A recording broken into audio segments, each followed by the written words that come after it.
আসসালামু আলাইকুম। নিজের রাজনৈতিক অবস্থান সাকিবকে স্পষ্ট করতে হবে, উপদেষ্টা আসিফ মাহমুদ। রোববার শ্রমিক কল্যাণ তহবিলে গ্রামীণ ফোনের লভ্যাংশের চেক প্রদান অনুষ্ঠানে এই মন্তব্য করেন তিনি।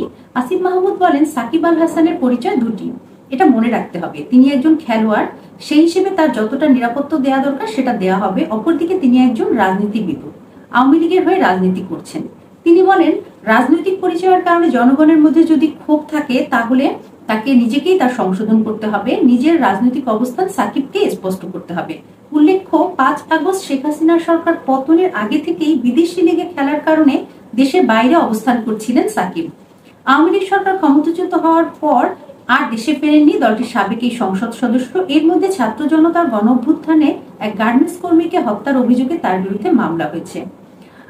এদিকে সাকিবের বিরুদ্ধে হত্যা মামলার বিষয়ে কিরণের অভিভাবকের ভাষ্য, হত্যা মামলায় জড়িত থাকার বিষয়টি মন্ত্রণালয় তদন্ত করে দেখছে। এখানে দুটা জিনিস বলা হয়েছে, যে উনি একজন খেলোয়াড়, সেই হিসেবে ওনাকে দেখা হবে, ওনাকে নিরাপত্তা দেওয়া হবে। অবশ্যই সেটা তো আমরা দেখতেই পাচ্ছি যে উনি কিন্তু দল থেকে কিন্তু ওনাকে বাদ দেওয়া হয়নি। এত বড় একটা অভ্যুত্থান ঘটনা ঘটার পরেও উনি কিন্তু খেলছেন। উনি পাকিস্তানের বিরুদ্ধে খেলেছেন, উনি ভারতের বিরুদ্ধে খেলছেন, এবং উনি ওনার পরিবার নিয়ে কানাডাতে ভ্রমণের পরে সরাসরি সেখান থেকে উনি কিন্তু পাকিস্তানে যোগ দিয়েছেন। আর যদি রাজনৈতিক দিক দিয়ে বলা হয়, এখানে আমি এই পয়েন্টটাতে আসিফ মাহমুদের সাথে পুরোপুরি একমত না। সেটা হচ্ছে, উনি ওনার রাজনৈতিক অবস্থান কি আর স্পষ্ট করবেন? আমরা তো সবাই জানি যে উনি ফ্যাসিস্ট সরকারের, আওয়ামী লীগের একজন সংসদ সদস্য। উনি বলে মজা করে একজন বলছিলেন যে সাকিব আল হাসান হচ্ছে একজন সংসদ সদস্য যিনি হচ্ছে ইভ্যালির শেষের দিকে কাস্টমারের মতো।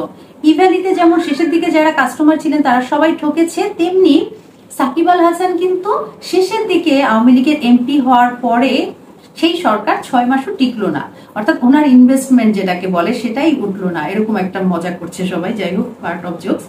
মেইন ব্যাপার হচ্ছে যে উনার অবস্থান আসলে স্পষ্ট করার খুব একটা সুযোগ নেই। আমরা জানি উনি ফ্যাসিবাদের একজন সংসদ সদস্য, উনি ফ্যাসিবাদের দোসর, এবং উনি ফ্যাসিবাদের একজন অংশ।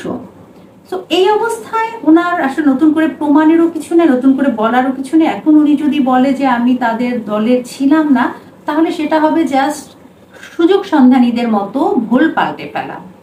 এছাড়া আসলে এখানে ওনার রাজনৈতিক অবস্থান স্পষ্ট করার আমি কিছু দেখি না। আসিফ মাহমুদ হয়তো ওনার জনপ্রিয়তার কথা, ভাবমূর্তির কথা চিন্তা করে বলছেন যে ওনাকে স্পষ্ট করতে হবে, তাহলে হয়তো আমাদের দেশে ওনার একটা জায়গা হতে পারে। কিন্তু আমি মনে করি যে ওনাকে আর আমাদের দেশে কোনো রাজনৈতিক দলে বা কোনো জায়গায় জায়গা দেওয়ার কিছু নেই। উনি ফ্যাসিবাদের একজন সংসদ সদস্য ছিলেন, ফ্যাসিবাদের দোসর, এবং উনি সেটা পুরো আন্দোলনের সময় প্রমাণ করেছেন। উনি ছাত্রদের পক্ষে কোনো কথা বলা তো দূরে থাক, ওনার ব্যক্তিগত যে ট্যুরের ছবি উনি প্রকাশ করেছেন, উনি তখন বেশ জলি মুডেই ছিলেন, সবকিছুই কিন্তু উনি প্রকাশ করেছেন, স্পষ্ট করেছেন। নতুন করে রাজনৈতিক আসলে অবস্থান স্পষ্ট করার কিছু আমি দেখি না এখানে। যদি উনি বলেন যে নিজের রাজনৈতিক অবস্থান স্পষ্ট করতে হবে, আমার কাছে রাজনৈতিক অবস্থান স্পষ্টের কিছু দেখা যাচ্ছে না।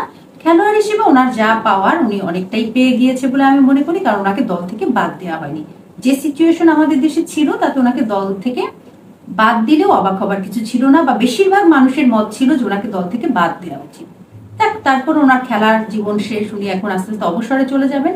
কিন্তু রাজনৈতিক অবস্থান হিসেবে আমি বলবো উনি আওয়ামী লীগের সংসদ সদস্য ছিল, উনি আওয়ামী লীগের দোসর, এবং উনি অবশ্যই অবশ্যই শেখ হাসিনার এই ফ্যাসিবাদের একটা অংশ।